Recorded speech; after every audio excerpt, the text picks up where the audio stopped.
జాతీయ విమానాశ్రయం ప్రారంభోత్సవ కార్యక్రమంలో ప్రధానమంత్రి నరేంద్ర మోదీ పాల్గొన్నారు. ఈ సందర్భంగా నిర్వహించిన సభలో ఉప ముఖ్యమంత్రి పవన్ కళ్యాణ్ భావితరాలకు అందించే చాలా గొప్ప నిర్ణయం.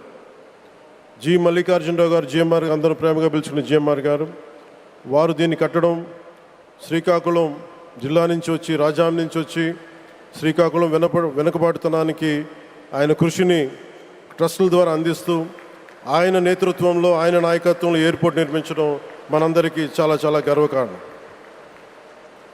ఈ సందర్భంగా మనందరం ఒక నిర్ణయం తీసుకోవాలి.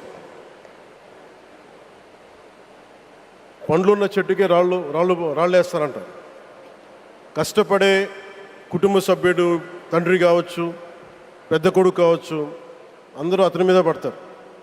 నువ్వు ఎక్కువ కష్టపడు, ఎక్కువ తిట్లు తింటావు. అలాంటిది మనం ఎలాంటి పరిస్థితుల నుంచి వచ్చాం? భారతదేశం ఒక పరిస్థితిలో బంగారాన్ని కూడా తాకట్టు పెట్టుకునే పరిస్థితి వచ్చింది. అలాంటి పరిస్థితుల నుంచి దశాబ్దం పైనుంచి మూడోసారి ప్రధానమంత్రిగా ఆయన ఈ రోజున మన దేశాన్ని నడిపిస్తూ ఉన్నారు. అలాంటి ప్రధానమంత్రిని చాలామంది ఆయన మీద మాట్లాడుతూ ఉంటే, ఆయన్ని అనకూడని మాట్లాడుతూ ఉంటే నా గుండె కదిలించేసింది. నా కన్నీళ్ళు వచ్చినాయి, బాధ వచ్చింది. దేశం కోసం కష్టపడే వారికి పైనుంచి మూడోసారి ప్రధానమంత్రిగా ఆయన ఈ రోజున మన దేశాన్ని నడిపిస్తూ ఉన్నారు. అలాంటి ప్రధానమంత్రిని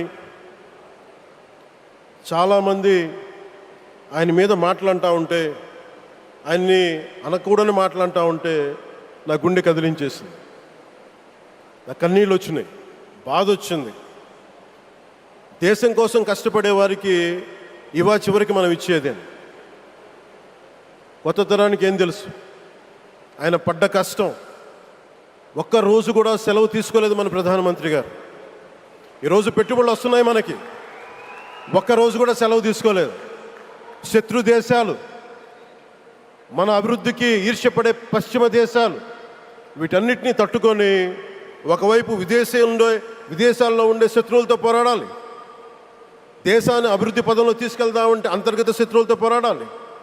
అలాంటి వ్యక్తికి మనం ఇవ్వగలిగేది కేవలం మేమున్నాం మీ వెంట, మీ మీద మాట పడితే అది మా మీద పడ్డట్టే, అదే మన వారికి ఇవ్వాల్సింది.